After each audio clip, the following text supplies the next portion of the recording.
Clint's mag boots clanged on the metal floor as he sped through the sleek hallways of Andromeda Station University. Chrono lated again for xenobiology, damn artificial gravity in his broken alert. And Professor Zor was, since he was the only human student in the class, he couldn't afford to fail. He staggered into the lecture hall as the Alien Federation spoke about pressure to represent his species. She muttered an apology and froze, sitting on the demonstration table at the front of the class.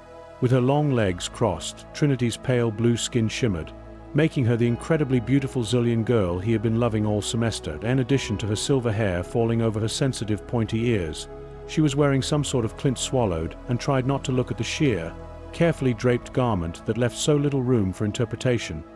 His face flushed as he moved into a seat in the back. What was she doing up there? Professor Zor. A tentacle seahid cleared his throat and said, "Thank you for coming, Cadet Clint. It's very kind of you to be here today. Special lesson, as I mentioned before, Trinity has kindly offered to assist with showcasing some distinctive features of I anticipate that you will all view Xylian anatomy and reproductive biology with the highest level of scientific objectivity." And when she reached adulthood, Trinity looked directly at Clint and smirked, her full violet lips twitching at the corners. Writhed in his chair, feeling excessively hot. This must have been a nightmare or dream. Professor Zorak turned on a hollow display above the table and turned down the lights. As you can see from this diagram, Xians have some intriguing biological modifications besides the typical binary reproductive organs. Female reproductive species have 2 additional orifices that have specific purposes in their intricate mating customs. Clint attempted to concentrate on taking notes while the lecturer babbled on, but his gaze kept being pulled. Zorak pointed out other anatomical aspects on the screen. She moved her attention back to Trinity's Leeson blue figure, pretending to give him a better view of the first auxiliary orifice by arching her back and stroking a hand along her curves. Possesses bioluminescent qualities and, when aroused, releases a pheromonal fragrance to entice possible partners. Watch as I administer a mild stimulation. Clint observed the professor running a finger over a place on Trinity's lower abdomen, and it started to glow with an ethereal violet light. The air was filled with a heady musky scent, and Clint, when Trinity heard the other male students begin to make murmurs of gratitude, she simply smiled mysteriously and offered a small. He feared he might faint since this was so much outside the bounds of typical human sex education. The professor added, "The secondary audience, which appears to have been unaware of the impact the demonstration was having on the class, is even more interestingly, it secretes a strong aphrodisiac enzyme at the peak of their estrous cycle, which when paired with a strong connection and shared pleasure response are triggered by their selected mate's saliva, according to xenobiologist theory dies, which is a vestigial adaptation to guarantee a positive pair bond." Trinity demonstrated with her violet tongue shooting out to moisten her lips. She licked them carefully while maintaining eye contact with Clint. Revealed more of her flawless azure skin by sliding one of the straps of her gauzy gown down her shoulder. Clint sensed a pulse of Professor Zor. This was agony after what seemed like a lifetime. Sweat trickled down his neck as he white-knuckled his desk. "I believe that finally turning off the hollow display will provide you with a strong foundation in the fundamentals of Xian reproductive anatomy. Let's applaud our courageous volunteer, Trinity." The class burst into tears and whistles as Trinity leaped off the table and gave her adoring audience a quick bow and kiss.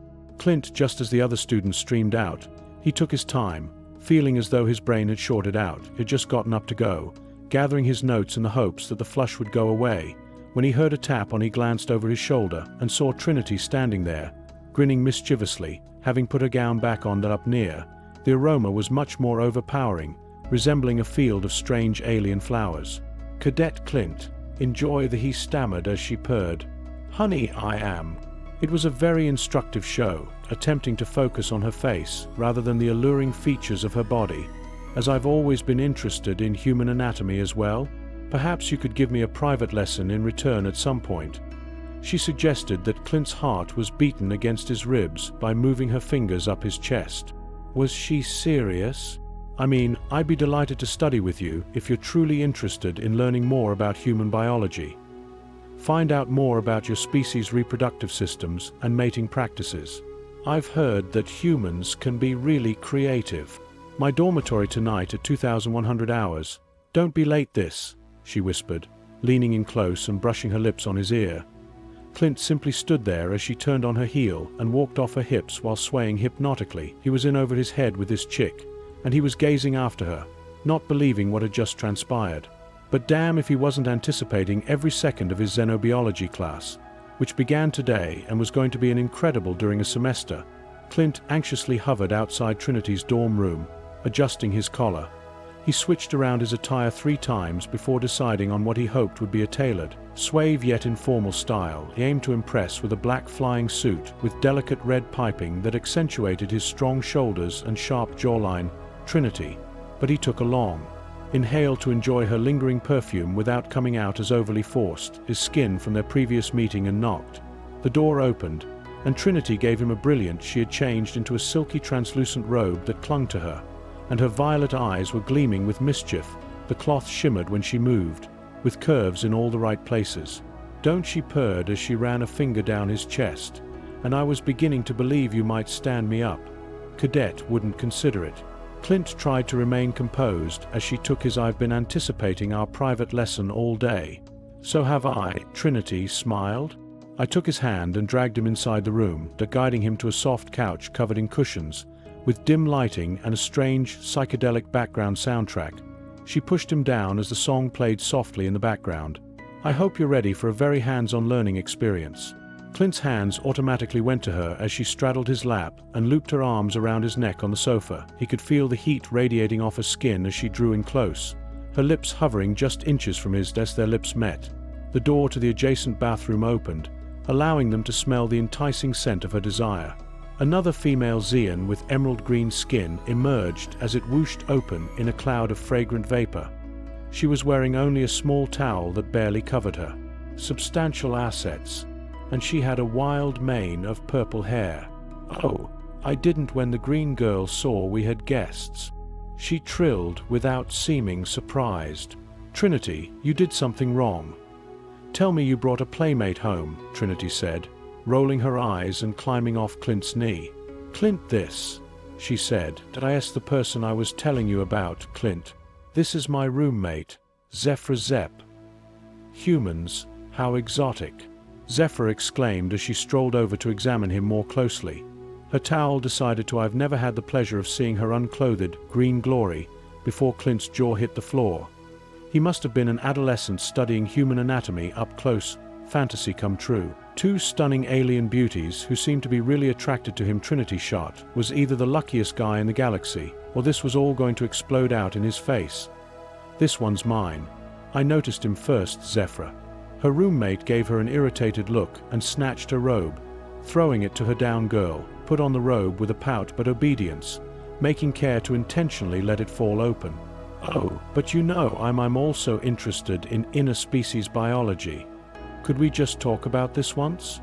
She settled down on the couch next to Clint and stroked a fingertip along his ear, promising to be gentle. He shivered as he glanced between the 2 extraterrestrial vixens, divided between terror and titillation.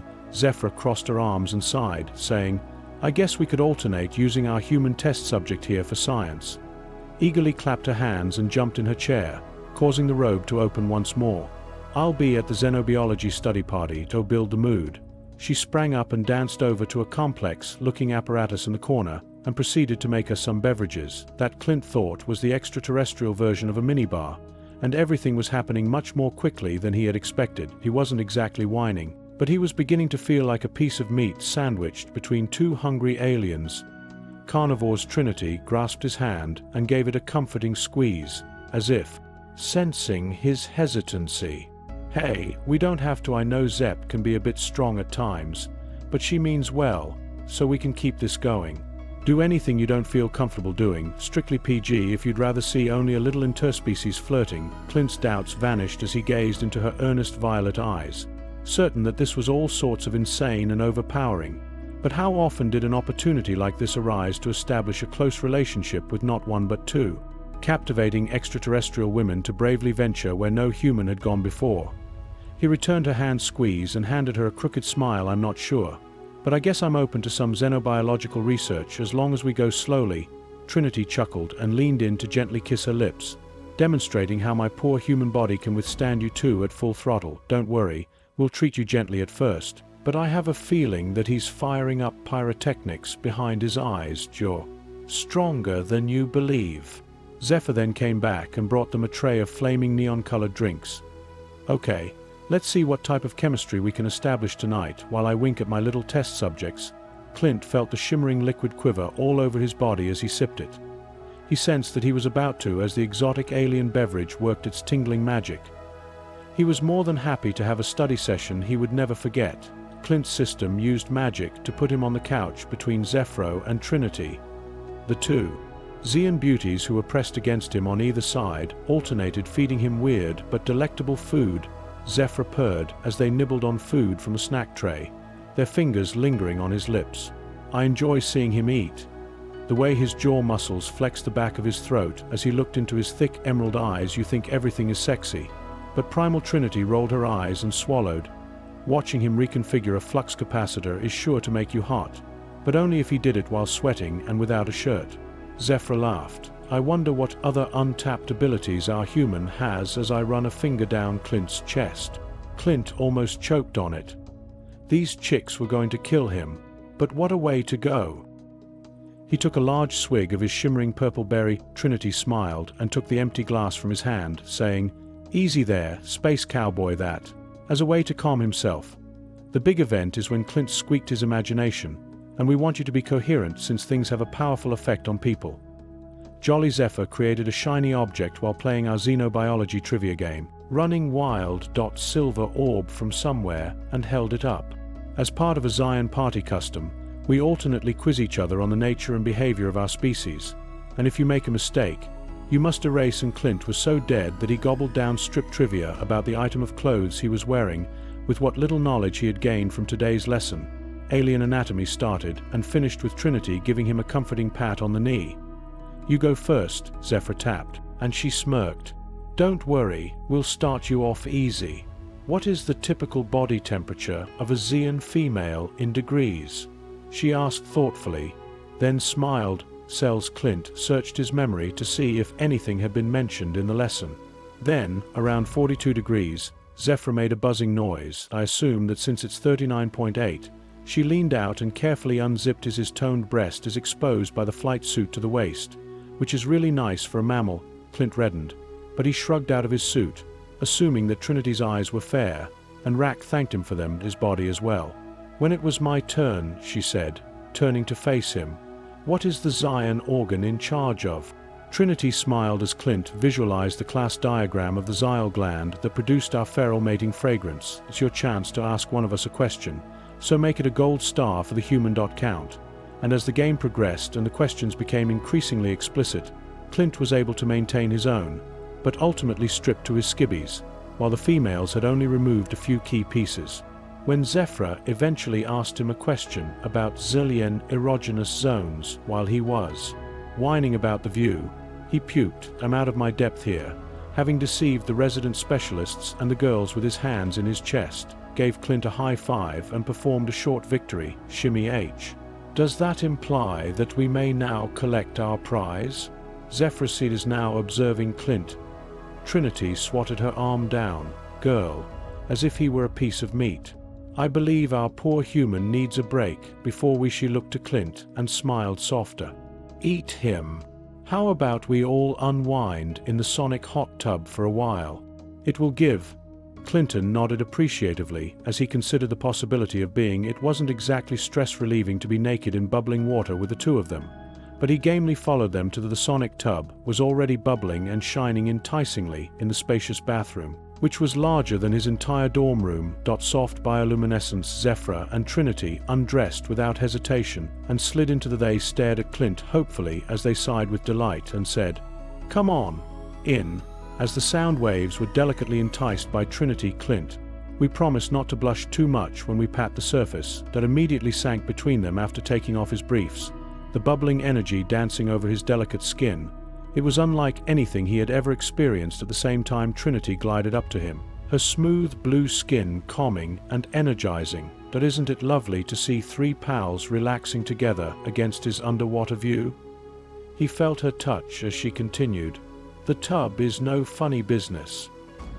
He yelled and jerked away as he skated up his thigh beneath the bubbles. Approaching his danger zone, Zra instinctively reached out and pressed her abundant emerald assets on his back at the same time. Clint wriggled between them, stiff, and you need to learn to relax. He moved around to trace patterns on his chest. He was only human, and his terrible male nature could only handle so much between exhilaration and panic. He had to stop talking before he humiliated himself. I believe I'm getting too hot. Wow. Have a look at the moment I stuttered out of the tub and freed himself from their roving grasps. I should definitely return to my dorm and study for my lesson. Thank you for a wonderful, even without bothering to put on his briefs. He hurried to put his clothing back on and made a quick retreat from Trinity and Zephyr, wearing matching pouts, watched him leave the bathroom. I believe we, Zephyr groaned. I forgot how delicate human males can be.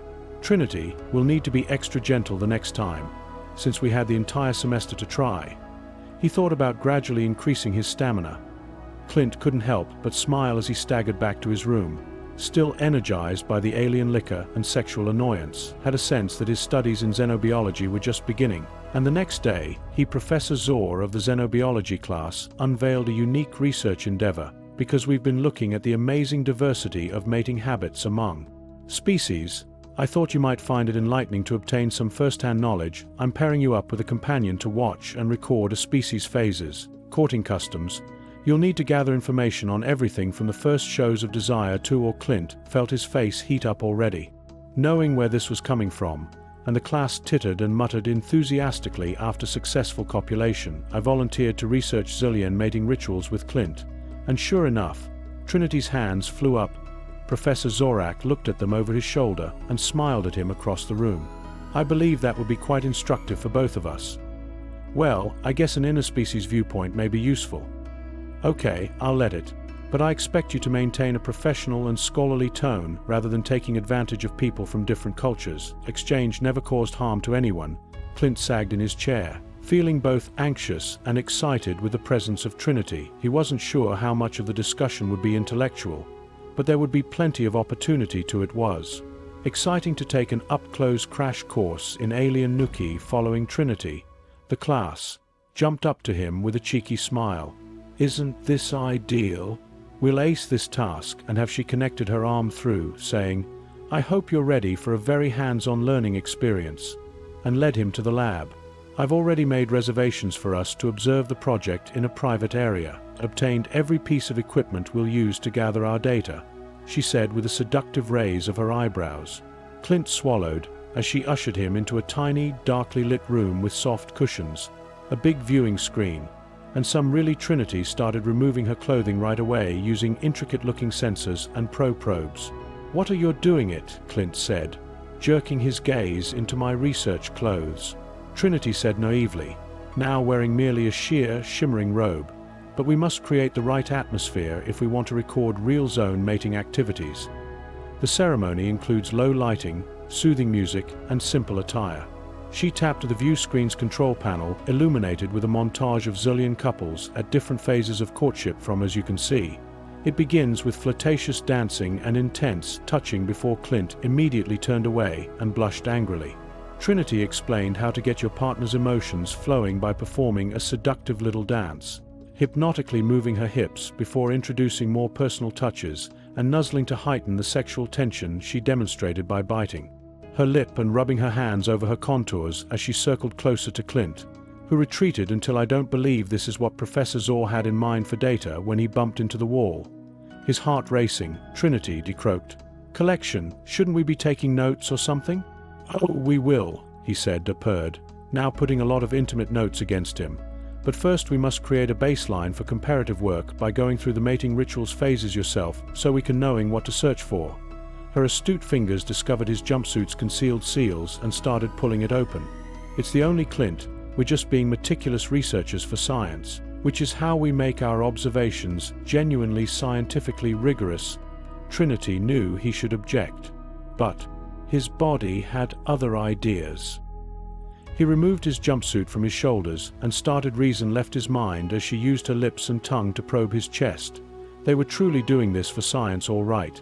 He gasped, giving in to her supervision and learning everything. Trinity smiled into his skin. I want to be your star pupil." "Good boy," he said. "Let's get some data much later." After carefully examining each step of the Stoyan mating rite, some of them lay tangled twice, together on the cushions, panting and sweating profusely. Clint's head was still spinning, which was really, I'll say, that Trinity laughed while making lazy motions on his chest. "I believe we have some outstanding material for our report, and the professor will be pleased with our commitment," to Clint snorted. But I don't think this was what he anticipated when he gave partner projects. According to Trinity, xenobiology is a hands-on field, and without dedicated scholars, we are nothing of it, as in the most personal form of species diplomacy. In which case I'm glad to continue learning if it helps. Clint joked about sacrificing galactic peace for science, and Trinity agreed. They pulled him in for another kiss and possibly something else as they fell in love.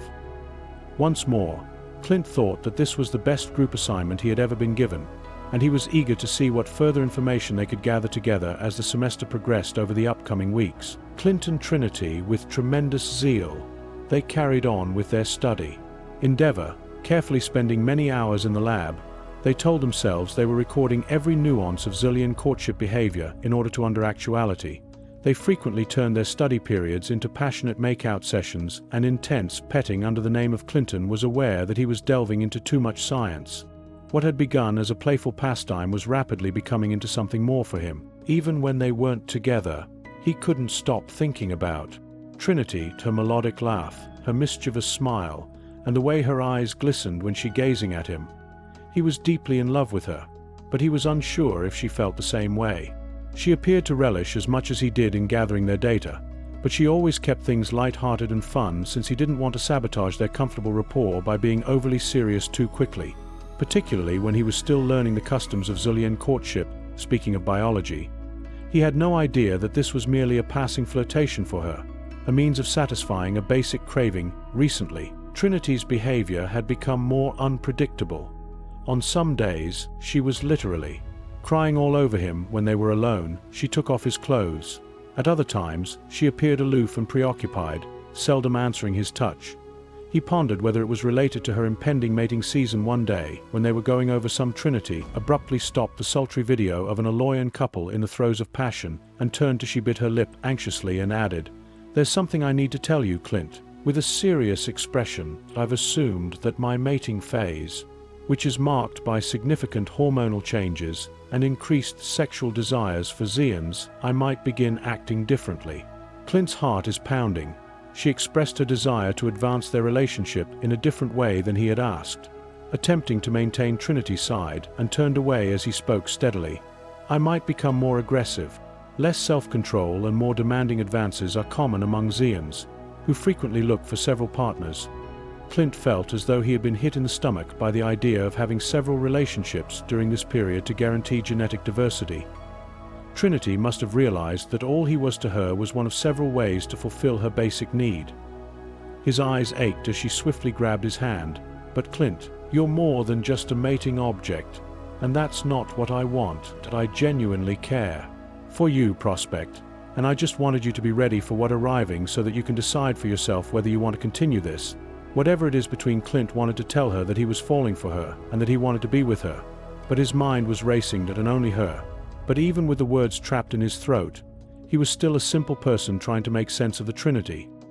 He handled the intricacies of the interspecies romance. "And I care about you too," Trinity smiled sweetly and cooed. "I want to be there for you in whatever way you need me, even if it's just as a friend. Since I need a favor from you, I was hoping you would mention that the Xian mating dance is a significant aspect of our potential partners use the wooing ritual to demonstrate their attraction and compatibility." I was Clint squinted in astonishment, wondering if you would be my partner for the dance at the next fertility festival.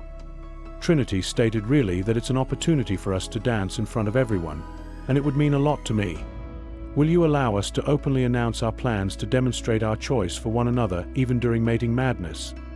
This was the indication Clint had been expecting, that their bond went beyond physicality, and it made his heart leap. "Naturally," he continued, embracing her, "it would be a pleasure to dance with you, Trinity." "Thank you, Clint. You have no idea how much this means to me. I'll make it a priority." I smiled and gave him a passionate kiss. Clint's mind raced with the ramifications of that night, which he will never forget, as they lost themselves in each other once more. He recently consented to publicly express his affections for Trinity in front of the entire school through an extraterrestrial mating dance, but what could possibly go wrong? With Trinity at his side, he knew the fertility festival would be even more insane and wild than he could have ever imagined. Alongside him, he was prepared to take on whatever obstacles that could arise. Together, they would traverse the amazing and unfamiliar one clumsy dance step at a time. The realm of interspecies love arrived on the night of the fertility festival, and Clint was a nervous wreck. He had no idea what to anticipate from a Xian mating ceremony as he prepared in his dorm room, however. He suspected that it would make human frat parties seem insignificant in contrast to what he had just managed to fit into. The Trinity had given him a tight, shimmering bodysuit for the ceremonial dance, leaving very little room for when he opened his door after hearing a knock. He saw Trinity standing there, looking completely. Her eyes went wide as she took in his getup, and she looked magnificent in a shimmering gossamer gown that hugged every curve. "You look fantastic," she said, putting a hand over his chest in gratitude. Clint flushed and posed, saying, "I feel like a sparkly sausage casing, but if your suit really shows your muscle, I'll wear it with pride because it's typical Xian attire." Trinity laughed and took his arm, saying, "You'll fit right in now." As they traveled to the large hall where the celebration was taking place, Clint could see that the festival was about to begin and sensed an odd vibe in the air, like if pheromones and sexual tension were there in the very air. Everywhere he looked, Xians were making out, sharing passionate looks, and making prolonged physical contact. As they entered the hall, Clint's mouth dropped. It was like something from a fever dream, a frenzied kaleidoscope of pounding music and swirling colors, with flailing bodies. People of every hue and size were wildly dancing. Many of them had already lost the majority of their clothing in the throes, and their shimmering skin was shining under the flashing lights. His gobsmacked expression, Trinity smiled passionately and said, "Welcome to mating." As she led them into the dance floor, she yelled over the den that things were going to become crazy. They were zodiacs were grinding and gating against one another, some in pairs, as they were instantly caught up in the commotion surrounding them. Some were in groups, and the rich aroma of arousal permeated the air. Clint tried his best to concentrate on Trinity as they moved together, yet he couldn't help but notice the sexual energy circling them everywhere he glanced. His suit tightened as he sensed his own body reacting to the stimuli in erotic displays with undulating bodies. As they were dancing, Trinity's classmates noticed them and gathered around them in a tight circle. Zephyr and a few other faces Clint recognized were changed, their eyes glossy with hunger. "Clint, I'm thrilled you were able to capture their more aggressive and seductive actions," Zephyr murmured and pressed herself. "Why don't you join us for a dance, Clint?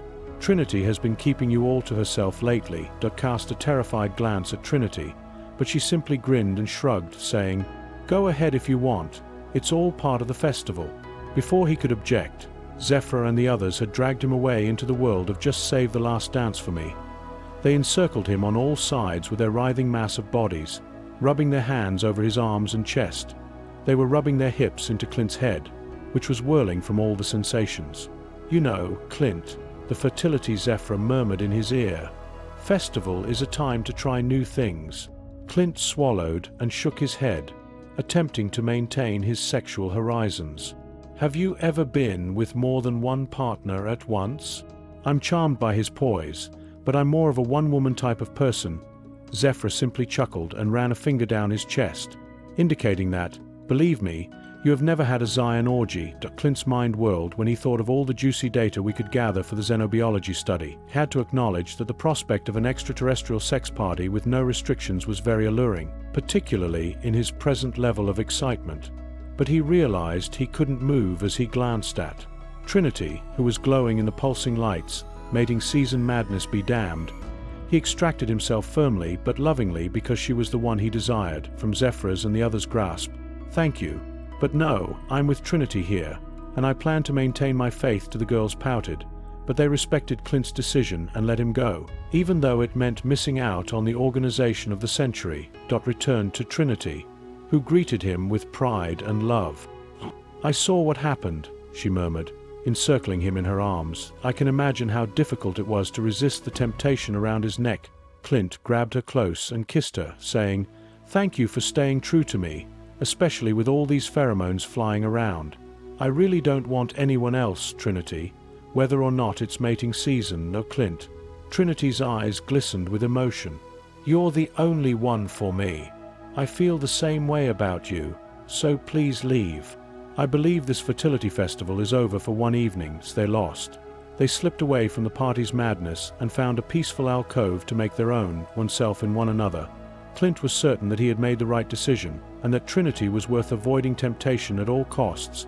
How seductive they would be together. Enduring the season's storm and emerging stronger than before may have been out of the ordinary, but in the weeks after the fertility test, that was all that mattered. It was theirs as their bond deepened. Festival Clint and Trinity became nearly inseparable. Spending Clint had never felt happier or more whole than Trinity during their spare time together. Both inside and outside of the xenobiology lab, was, in every way, his soulmate and partner.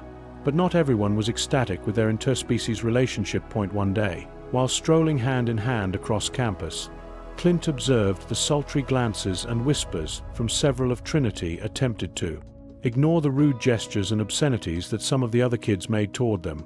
But Clint could see the pain in her eyes, and it reached a breaking point when they discovered the lab had been vandalized one morning. The walls were covered in nasty graffiti that was spray-painted with obscenities like species. Clint, the traitor and human, was furious, but Trinity appeared defeated. "They're correct," she whispered softly, her eyes welling with tears. "Perhaps we're deluding ourselves into believing that this could work." Clint forced her to look at him by holding her face in his hands, which is just not natural for a human in a Zion. "I don't give I adore you, regardless of what other people may think. Since that's the most natural thing in the universe, we won't allow." A Trinity grinned through her tears and gave him a passionate kiss, saying, "I love you too." As a group of narrow-minded bigots tore us apart. "More than anything, Clint, I'm afraid of what we're going to face at that moment, Professor Zorak." I heard about this heinous act of vandalism and scowled as I walked into the lab and looked over the damage. "I want you to please know that I do not tolerate campus discrimination." Clint and Trinity were Professor Clint's comments. "Thank you. Were heartwarming, but I fear this is more serious. More than merely graffiti, many individuals disapprove of our relationship, believing it to be improper or unnatural." Professor Zorak thoughtfully caressed his tentacles. "So maybe it's time to demonstrate to them how lovely, and I have a strategy," he continued, explaining that love can be found in the natural inner species. He wanted Clint and Trinity to be the speakers at a campus-wide symposium on xenobiology and cross-cultural interaction. Keynote speakers to discuss their experiences and their groundbreaking findings on the merging of inner species. "You two are living evidence that love has no bounds." He claimed that your relationship is a brilliant illustration of the strength of empathy, comprehension, and receptiveness if we can persuade others to recognize and embrace it. Clint and Trinity were astounded by his vision, which had the potential to alter the galaxy, to displaying their affection for everyone to see and evaluate. But if it may aid in removing obstacles and fostering harmony. And over the following few weeks, they pushed themselves into getting ready for the symposium because they believed that unity was worth the risk. They gathered all of their information, practiced their presentations, and even created a powerful visual presentation of their voyage together. Clint was quite anxious as he paced backstage in his performance on the big day. Trinity, wearing her finest suit, held his hand and gave it a comforting squeeze. "As long as we're together, we can." They took the stage to roaring applause as they told their journey, facing everything hand in hand. Clint could see the audience's hearts and minds opening up as they laughed and loved their hopes for a better future echoed. And by the end, the whole auditorium was standing in a standing ovation. Clint realized that their love had the strength to make all the hardships and challenges worthwhile. He drew Trinity into a passionate kiss on stage, promising to change the world one open mind at a time. He felt like the luckiest sentient being in the universe, and their story may have been enhanced by the crowd's cheers and whistles. Began in a modest xenobiology classroom, but it had grown into so much more. It was a tale of hope and solidarity among the when two hearts from different worlds beat together and bask in the light of love. Amazing things could happen with acceptance. Clinton understood that this was just the start of the difficulties he and Trinity would encounter. The biases, but armed with the unbreakable relationship they had created, they would confront them together. As he gazed out at the sea of happy faces of humans, Zeons, and innumerable other species, all of them were celebrating their love. And he knew that he and Trinity had contributed to the dawning of a new period of peace and understanding. There was time to make one interspecies romance materialize.